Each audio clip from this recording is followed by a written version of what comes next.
कुंदर की विधानसभा पर हुए उपचुनाव के बाद भारतीय जनता पार्टी के प्रत्याशी ठाकुर नामी के द्वारा इस विधानसभा सीट पर जीत हासिल की थी, जिसके बाद समाजवादी पार्टी की ओर से कई गंभीर आरोप लगाए गए थे। मेरे साथ बात करने के लिए ठाकुर आमिर जी हैं। ठाकुर साहब, पूरा चुनाव हुआ, उसमें आपने बहुत अच्छे वोटों से जीत हासिल की।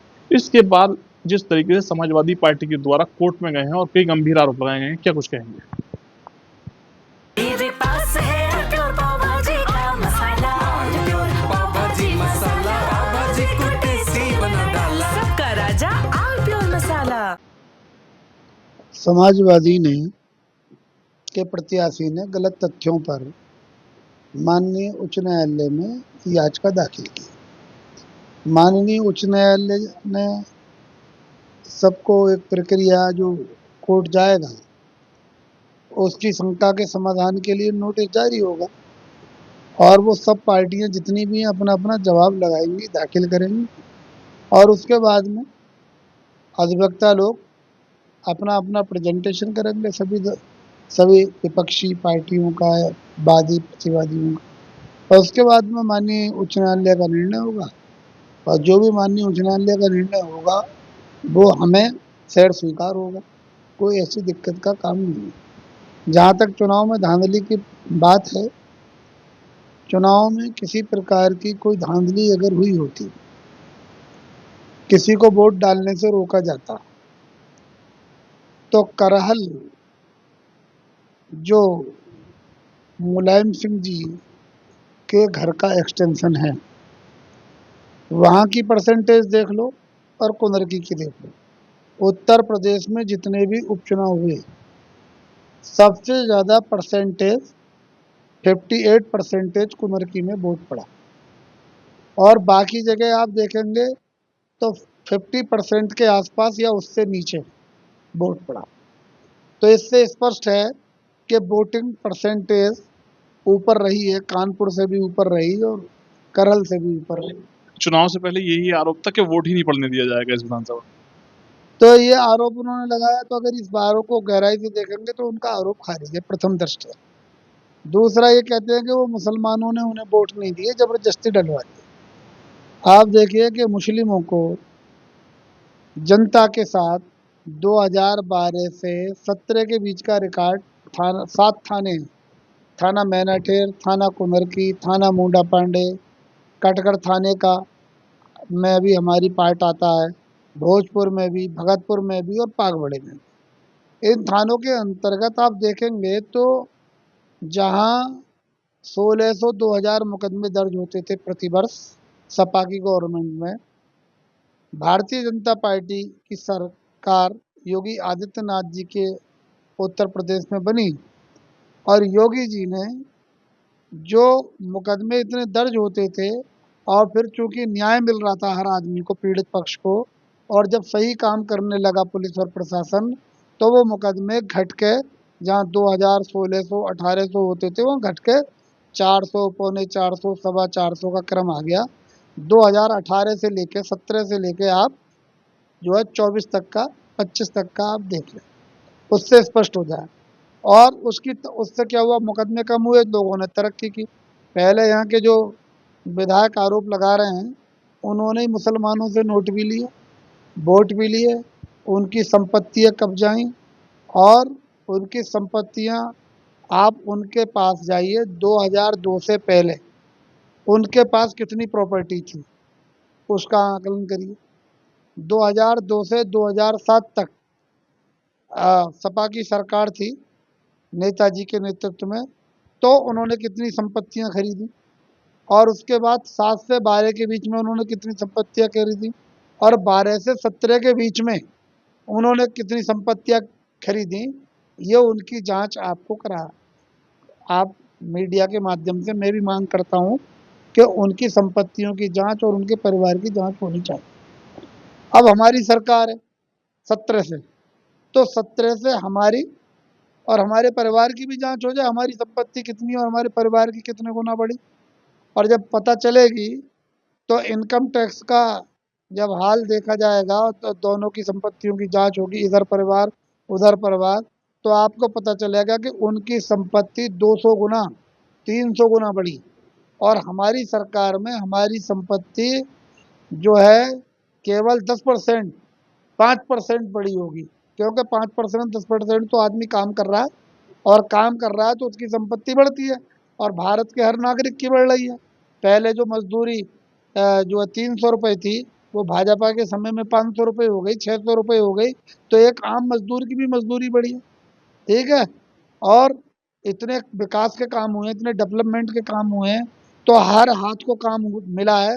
तो जहाँ आज से 10 साल पहले, 8 साल पहले झोंपड़ियाँ थी, तो वहाँ या तो प्रधानमंत्री आवास हुआ या मुख्यमंत्री आवास हुआ, अन्यथा लोगों ने अपनी मेहनत के पराक्रम के बल पर पैसे कमाकर भी अपने आवास बनाने का काम किया है। तो ये तरक्की हर आदमी की हुई है। जहाँ हमारे पूरी विधानसभा में एक बुलारो, एक बेगानार गांव में होती थी, आज उन्हीं मुस्लिम भाइयों के पास स्कॉर्पियो और फॉर्च्यूनर हो गई हैं ब्लैक, और जो डिफेंडर तक खरीद ली हैं लोगों ने। क्यों? क्योंकि उनका पैसा पहले सपा के यही प्रत्याशी विधायक थे, ये लेते थे, पुलिस लेती थी, थाने बिकते थे, महीना पुलिस से जाता था। अब पुलिस से महीना जाने के बाद में जो है, और वो लोग कचहरियों में, वकीलों में अपना पैसा खर्च करते थे। आज ना नेता उनका पैसा ले रहा विधायक, न थाना उनसे पैसे ले रहा, न कचहरी ले रही, न वकील ले रहा, न उनका समय खराब हो रहा आने जाने में। आज सब पैसा बच रहा है, और वो पैसा बच के क्या हुआ, उनकी तरक्की हुई, और तरक्की हुई तो उन पे फॉर्च्यूनर, स्कॉर्पियो आज हर गांव में आपको 10-10, 20-20 देखने को मिल जाएंगी, अच्छी अच्छी गाड़ियां। तो ये तरक्कियों से लग रहा है। अब वो तो गुमराह करने पे लगे हुए हैं। अभी उन्होंने बयान दिया कि साहब गाँव में, अब वो सोशल मीडिया पे आया नहीं आया, उन्होंने कहा साहब ये वक्फ बोर्ड से जो है मस्जिदें जो है ख़त्म हो जाएंगी, आपके ईदगाह को लोग कब्जा कर लेंगे, कब्रिस्तानों को कब्जा कर लेंगे। वक्फ बोर्ड में ये संशोधन नहीं हुआ। वक्फ बोर्ड ओपन है, मुस्लिमों को गुमराह कर रहे हैं। वक्फ बोर्ड की संपत्ति हजारों लाख करोड़ की है, और उस संपत्ति से ज्यादा एएमआई के अध्यक्ष बोल रहे हैं, ओवैसी जी, वो 25,000 करोड़ की संपत्ति वक्फ बोर्ड की दबाए हुए हैं अहमदाबाद में, हैदराबाद में। और हैदराबाद में वो संपत्ति दबाए हुए 25 लाख किराया आ रहे हैं, तो वो 2500 दिखा रहे हैं। अगर वो 25 लाख दिखाते, तो वहां उस वक्फ बोर्ड की जितनी भी आमदनी है, उससे क्या काम होता? मजलूमों को, यतीमों को, तलाकशुदा महिलाओं को, विधवाओं को, शोषित मुस्लिम को, वंचित मुस्लिम को, गरीब मुस्लिम को, बीमार मुस्लिम का इलाज होता, तीमारदारी होती, और उनकी तरक्की में वक्फ बोर्ड की आमदनी का पैसा लगता। आज किसी भी संस्था की, वक्फ बोर्ड की एक्चुअल जो आमदनी है करोड़ों में, वो हजारों में दिखाई जा रही है। आज सरकार ने जो निर्णय लिया है, भारत सरकार ने, वही संपत्ति का अब मुस्लिम क्षेत्रों में जिम बनवाए जाएंगे, सामुदायिक केंद्र बनेंगे, आपके पार्क बनेंगे, खेल के मैदान बनेंगे, तो वो पूरी सोसाइटी के काम आएगी।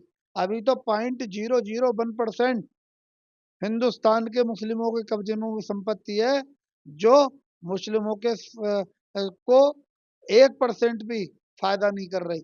वो आने वाले समय में 100% मुस्लिमों को कहीं ना कहीं उनके क्षेत्रों में लाभान्वित करने जा रही है। हमारे कुनरकी में ही है, वक्फ बोर्ड की संपत्ति है। हम आदरणीय जो है प्रधानमंत्री ने प्रधानमंत्री जन अल्पसंख्यक कल्याण योजना के अंतर्गत जो है हम यहाँ डिग्री कॉलेज बनवाना चाहते हैं, मुस्लिम कल्याण अल्पसंख्यक के उसमें, तो वहाँ जमीन ही नहीं मिल रही, 2 एकड़, 2 हेक्टेयर। अब जमीन जो वक्फ बोर्ड में यहाँ पे मिल गई, सैकड़ों बीघे जमीन मिल गई। अब उसमें हम डिग्री कॉलेज बनवा देंगे कल को, तो उस डिग्री कॉलेज में डींगरपुर, तहारपुर, आपके असदपुर, भीकनपुर, किसके बच्चे पढ़ेंगे? मुस्लिम आबादी है। सबके सब मुस्लिम आबादी है, और सबके सब मुस्लिम बच्चे पढ़ेंगे। तो आज वो जमीन पे एक व्यक्ति का कब्जा था, और आज वो कल को होने वाले समय में वहाँ हजारों बच्चे पढ़ने हैं, तो सब मुस्लिमों का को लाभान्वित होंगे। तो ऐसे इनके इन आरोपों का हमने गांव-गांव जाकर अभी खंडन किया। दूसरा, मुख्यमंत्री जी ने बोल दिया था, बहुत चलाया अभी हमारे यहाँ आदरणीय योगी आदित्यनाथ जी ने, सदन चल रहा था, विपक्षी विधायकों ने मुद्दा उठाया कि उर्दू लागू की जाए और अंग्रेजी हटाई जाए। तो उन्होंने एक प्रश्न किया विपक्षी विधायकों से कि वो विधायक अपने हाथ खड़े करें जिनके बच्चे मदरसों में पढ़ रहे हों। तो एक ने भी हाथ खड़ा नहीं किया। ठीक है, फिर उन्होंने दूसरा दूसरा प्रश्न किया कि ऐसे विधायक माननीय ऐसे विधायक सदन में जो उपस्थित हैं, जिनके बच्चे कॉन्वेंट स्कूलों में नहीं पढ़ रहे हैं, ऐसे हाथ खड़ा करें। तो किसी ने हाथ नहीं खड़ा खड़ा क्योंकि सबके बच्चे कॉन्वेंट में पढ़ रहे हैं। तब उन्होंने ये कहा कि आप उर्दू पढ़ाना चाहते हो इस देश के मुस्लिमों को, इस प्रदेश के मुस्लिमों को, और उर्दू पढ़ाओगे तो उर्दू पढ़ा के आप उन्हें जो है अज्ञानी बनाना चाहते हो, अधूरा ज्ञान देना चाहते हो। कठमुल्ले का मतलब है अधूरा इल्म, अधूरा ज्ञान। तो वो अधूरा ज्ञान पाएंगे। कोई संस्कृत ही पढ़ रहा है मान लो, केवल केवल संस्कृत, तो भी वो भी कठमुल्ला हुआ, अधूरा ज्ञान, अधूरा ज्ञान हुआ। और कोई उर्दू केवल उर्दू पढ़ रहा है तो वो भी कठमुल्ला हुआ, अधूरा ज्ञान हुआ। तो भाइयों उन्होंने ये प्रश्न किया, उन्होंने उत्तर दिया, तो उन्होंने ये कठमुल्ला वाला तो वायरल कर दिया और आगे पीछे का कुछ नहीं किया। मैं गांव-गांव गया और गांव-गांव जाके मैंने कठमुल्ला के बारे में या उसके अर्थ के बारे में पूछा, तो सैकड़ों, हजारों मुसलमानों में 10-20 मुसलमान इस बात को बताते थे कि कठमुल्ला का मतलब किसी और बात से नहीं है, केवल अधूरा ज्ञान है, अधूरा इल्म है। तो हमने साफ कर दिया वो भी मुद्दा साफ है, बप का भी साफ है। हम तो गांव-गांव जाते हैं और काउंटर लगाते हैं, जो ये विचलित करते हैं हमारे इलाके की सम्मानित मुस्लिम जनता को। हम उन्हें जागरूक करने का काम कर रहे हैं और ये क्रम लगातार चलता रहेगा। और इनका पीडीए में बस्ट हो गया है कुनरकी में। अब ये पहले कुनरकी में पीडीए की बैठकें करना चाहते थे, गए भी थे। अब इन्हें किसी गांव में बुलाने वाला ही नहीं है कोई। हमने पीडीए को भी बता दिया कि असली पीडीए कहाँ है और नकली पीडीए कहाँ है। ये नकली नकली पीडीए के चक्कर में ये लोग आ रहे हैं। हमने असली पीडीए बनाया है और उस असली पीडीए से ये रिजल्ट आया है कि जमानत जब्त हो गई। आप देखिए कि अगर सरकार थी तो पूरे प्रदेश में थी। अगर गलत अगर प्रशासन ने कोई गलत काम कुनरकी में कर दिया तो पूरे प्रदेश में कर सकता था, हर जगह कर सकता था। यहाँ तो किसी को टच भी नहीं करा, उंगली से उंगली टच नहीं की। तो जहाँ टच नहीं किया वहाँ ये कहते हैं कि जमानत जब्त हो गई। तो वहाँ तो जमानत जब्त हो गई। और किसी क्षेत्र में जमानत क्यों नहीं जब्त हुई? अगर जमानत जब्त होती तो प्रदेश की और 9 विधानसभाओं पर भी जमानत जब्त होती, तब तो मान लिया जाता। तब तो ये मान लिया जाता कि जो है गलत हुआ है। और जब जमानत कहीं और जब्ती नहीं हुई और 5,000, 10,000, 12,000, 15,000 के अंतर से भी हार जीत हुई है, तो इसका मतलब पूरी ईमानदारी के साथ चुनाव आयोग ने इलेक्शन कराया है और पुलिस प्रशासन सरकार ने भी पूरी ईमानदारी के साथ ये चुनाव कराए हैं। और मैं था तो मैटर अलग ही था। मैं तो मुद्दों के आधार पे जीता हूँ। मैंने 30 साल बनाम 30 महीने का नारा दिया। इनके प्रत्याशी ने सपा सपा की सभा में बोल दिया कि इस क्षेत्र से तो कुत्ते के गले में भी पट्टा डाल दो कि समाजवादी का, तो वो जीतेगा। मैंने तुरंत काउंटर दिया कि मुस्लिम भाइयों में जाके कि भाइयों अगर कुत्ते के गले में समाजवादी का पट्टा पड़ रहा है और वो जीत रहा है, तो तुम्हारे वोट की और तुम्हारी कौम की हैसियत बताओ क्या है। तो मुस्लिमों ने बहुत इस बात पे रिएक्शन किया। और मैंने कहा कि फिर अगर आप रिएक्शन कर रहे हो वास्तव में, तो कहने वाले का जो है नजला खत्म करोगे इस प्रत्याशी का। तो उन्होंने कहा बिल्कुल खत्म करेंगे। और मैंने कि जो लखनऊ में बैठे चश्मा लगाए हुए कि मुसलमानों का वोट हमें मिलेगा, उनका चश्मा भी हटाओगे? तो उन्होंने कहा बिल्कुल हटाएंगे। तो यहाँ ऐसे मुद्दों पर, विकास के मुद्दों पर काम हुआ। 250 करोड़ की सड़कें जो पिछले 15 साल से खराब थी, वो अब योगी आदित्यनाथ जी महाराज यहाँ दे गए और 250 करोड़ की सड़कों से ज्यादा मैंने अब काम करा दिया। विधानसभा में एक भी ऐसी काली डामर की सड़क जो गड्ढा युक्त है, ऐसी एक भी सड़क नहीं बचेगी 15 जून तक जिसमें गड्ढा मुक्त ना हो जाए और एक नई लेयर ना बिछ जाए। और बाकी सैकड़ों करोड़ों की सड़कें, नई सड़कें भी हर डिपार्टमेंट से बन रही है। आदर्श नगर पंचायत कुनरकी बनने वाली है। अभी अभी हमने 6 करोड़ रुपए कुनरकी नगर पंचायत को नगर विकास मंत्री जी से स्वीकृत कराया है। और ऐसे ही हर डिपार्टमेंट से अभी 7 सड़कें करीब करीब 4-5 करोड़ की हमने जो है मंडी समिति से और कृषि मंत्री से स्वीकृत कराई है। तो ये कार्यक्रम चल रहा है। रही लगातार कार्यक्रम चल रहे हैं, लेकिन इसी बीच बात करें मुसलमानों की, तो सीधा मुसलमान इस विधानसभा में सबसे ज्यादा है और आपने मुसलमान वोटों पे जीत हासिल करी। कहीं ना कहीं सपा को इस बात का डर तो नहीं है आने वाले टाइम में मुसलमान सपा से खिसकेगा? देखिए, मैंने पूरी विधानसभा का 6 दिन का काम रह गया है मेरा। बाकी मैंने 4 महीने में हर गांव, हर मजरा, हर मिलक और हर मोहल्ले का दौरा कर लिया और नुक्कड़ सभाएं कर ली। जितने डेवलपमेंट हुए उन्हें सब भी कर दिया और जो भारत सरकार और प्रदेश सरकार की योजनाएं हैं उनकी व्यापक जानकारी हमारी विधानसभा के लोगों को है। और अभी आप देखें सीएम युवा उद्यमी के नाम से जो योजना चली है, मुख्यमंत्री जी ने चलाई है, सबसे बेहतर युवाओं को, बेरोजगार युवाओं को उद्यमी बनाने का जो काम किया है।